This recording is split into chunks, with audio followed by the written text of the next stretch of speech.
Greetings, Adventurers! This is Lorne, your guild advisor, and welcome to my latest DanMemo news update, featuring news for the Familia Rush that will be happening tomorrow night, as well as a sneak peek of the new units for the next event, which should start next week after the current event ends, and also a tease for the next Season 2 anime units coming out this Friday. First, let's go over the Familia Rush happening tomorrow night. They revealed what the weaknesses and resistances will be for the 3 fights in the Familia Rush. The first fight being against the Crimson Scissors and Flame Geckos.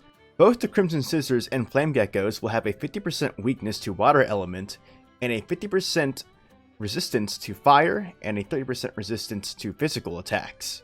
The Crimson Scissors use physical attacks and have a move that can buff their strength, as well as have a stun component on their abilities, so make sure to pack stun resistance in some way. The Flame Geckos will use physical and magic attacks. Now with these weaknesses for Battle 1, they are really pushing the new water units on the current banners right now, specifically water magic, because even though you can get away with using water physical units like the Bride Tione for single target, they have that physical resistance of 30%, and the thing that sucks is if you are heavily invested into the Argonaut event, specifically Argonaut and Crotzo, they are heavily resisted by this encounter because of that 50% fire resistance and 30% physical resistance, so it's going to be really tough to use those 2 characters, and they're really pushing the new water characters with these fights. In Battle 2, you'll be going against these 4 gas frogs that have a 50% weakness to light element and a 50% resistance to dark and magic. So if you don't have too many water characters, this would probably be the fights you'll be finding yourself in to do, especially if you have good light characters. The gas frogs will use both physical and magic attacks. They have a skill that debuffs your physical and magic resistance, and they also have poison on their attack, so make sure to pack poison resistance of some kind. Now the interesting thing to this fight is that it says the effect of poison is stronger when using single target attacks rather than an AoE attack, so it looks like you want to be using your AoE attacks, but I would think you're going to be using them anyway because there's 4 frogs, so just be aware of that. And in Battle 3, you'll be going against the Aspero Chilone, however you pronounce that. It has a 50% weakness to water and a 50% resistance to fire attacks, and has a weakness of 30% to magic and a 30% resistance to physical. It uses both physical and magic attacks, and it will buff its strength and magic, so make sure you have a character that can take away those buffs, and it will also use a skill with stun. So again, this is another fight where you want to make sure you have a way to resist stun, whether that's through an assist or through glorious anklets with stun resistance on them. As for additional tips, it says this enemy attacks with fire, so have units with fire resistance to decrease your damage. It is advised to remove the enemy's strength buff as its physical attack is more powerful than its magic attack. Riveria has Aqua Killer and can remove the enemy's strength buff. So yes, Riveria is one of those characters that can remove the strength buff from that boss enemy right there. And again, they're really pushing the new water characters with Battle 3. So Battle 3 and Battle 1, they're really pushing the new water magic characters. And if you did not fare too well with your rolls for the water characters, or maybe you skipped them, you'll probably be here in Battle 2 going against the gas frogs. Along with this Familia Rush starting tomorrow, there will be a Familia Rush reward update. Now, all Familias ranked 1 through 250 will receive a 4-star ticket, so that's really nice of them to increase the rewards there. Iris rewards for clearing a round increases from 10 to 20 Iris. And if you do 3 Familia Rush runs a day, you'll get 10 Iris as a reward. And if you do a 4th run, you'll also get a 3-star ticket. And like I said earlier, they showed off some of the new characters that will be appearing in the next event, likely starting next week. Here we have the 4-star Outlaw Rabbit Bell, and he looks like he'll be a Thunder character based on the art, and I really do like his sleeveless arm right there. And those knives look really interesting. Like, I don't think I've seen knives like that before. So another thing I'm interested in is what the event is going to be, him being called the Outlaw Rabbit. Here we have a new Amid unit, which is very surprising.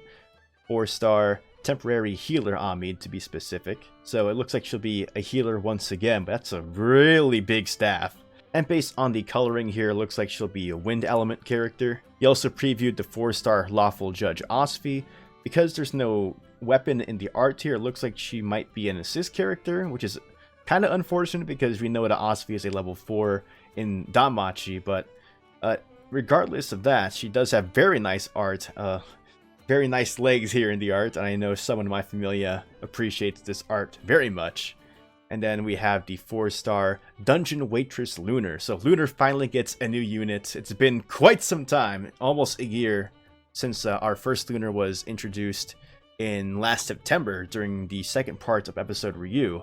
And we're finally getting a new Lunar unit, but unfortunately it looks like it's going to be an assist character. And her adventurer form is very agility based, so I'm wondering if this assist unit will also feature agility in some way, whether that's a debuff or a buff.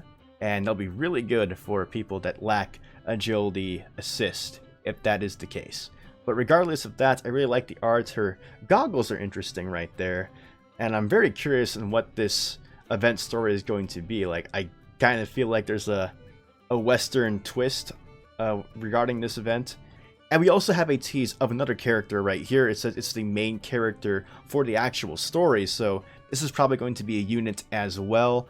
And this is currently the picture from the Japanese Twitter campaign, where if you do, for every 1,000 retweets, they will actually reveal another part of this picture and fill it in so we can guess who that character is.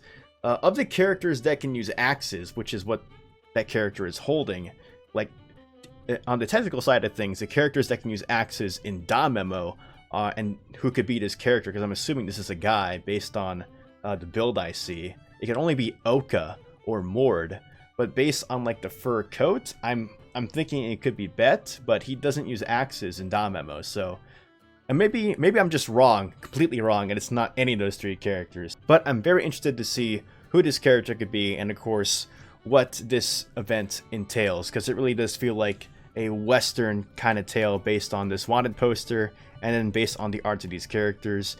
And if that is Bet, I really like to see Belle and Bet in an event together, working together, because we don't really see that. And I don't count the Argonaut event because that's technically not Belle or Bet, so I'm very interested to see what the event could be. And this is the hint for the next Season 2 unit that will be releasing this Friday with Episode 7 of Danmachi Season 2. And this is obviously Lena. And that really excites me because Lena is a character I really like in the Sword Oratoria light novels. And I keep talking about that. I mention her a lot in my latest episode and content review for Episode 6. So check that out if you haven't and you're watching the anime. But Lena's a character I really like from the Sword Oratoria novels, and I'm glad she's getting a lot of screen time and love in Season 2 for the main series, because she's not really mentioned too much in this novel, but she's getting a lot of love here. I really hope she's an adventurer. You can't really tell if she's holding a weapon in this silhouette, but she does use a scimitar right there. This is a picture from the opening where she's fighting Mikoto. So I really do hope she's an adventurer because I'd really like to use her. And right here is an announcement that the general pool of characters will be updated in mid-September. And what the general pool means is, it means the general pool of characters that your regular 2-star, 3-star, and 4-star tickets draw from. Right now it goes up to the bridal units. And since this will be updated in mid-September, I'm assuming that means the current swimsuit characters from Secret Game, not the rerun characters, because the rerun swimsuit characters are limited. And also the any Season 2 units that go up to that point in mid-September, I assume that's what will be updated into the pool. So look forward to that in mid-September, and you might want to hold on to some of your tickets just in case. And also with tomorrow night's update, we're finally getting Soma added into the Familia function, where you can choose which deity to represent your Familia. I'm still kind of salty that Artemis is not one of those characters, but whatever. We'll also be getting new backgrounds available in the Familia shop, and we'll also be getting Part 3 of the secret missions for the Secret Game event. And just to round up the upcoming schedule for DanMemo, on August 21st, which is tomorrow night, will be the start of the Familia Rush and the updated rewards. And also will be the start of the Ultimate Wargame August Season 2, so War Games starting tomorrow night. And as I mentioned in a previous video, if you join a Familia with more than 4 members, you'll receive an 11-draw ticket per Familia event. Again, Soma will be added to the deity function, and there'll be new items added to the Familia shop, being the backgrounds, and then, of course, the Part 3 of the secret missions. And then on the 23rd is, of course, Season 2, Episode 7, and with that, you'll be able to draw for Lena in the anime gacha, and one of those will be a free 11 draw, and there will also be Sub-Story 7, which will coincide with episode 7 of the anime. But that's it for the news today. Thank you to Zero and Gale Rides from the Technic and Discord for a lot of the news updates, and I wish you guys the best of luck on the upcoming Familia Rush event, and I will also link the Twitter post campaign for that character reveal for the new event that'll be happening next week. But if you enjoyed this video and found it helpful, go ahead and subscribe to my channel for more Danmachi content, follow me on Twitter and join my Discord, and as always, continue enjoying your time venturing on Mario and the dungeon. This is Lorne, your guild advisor, signing out.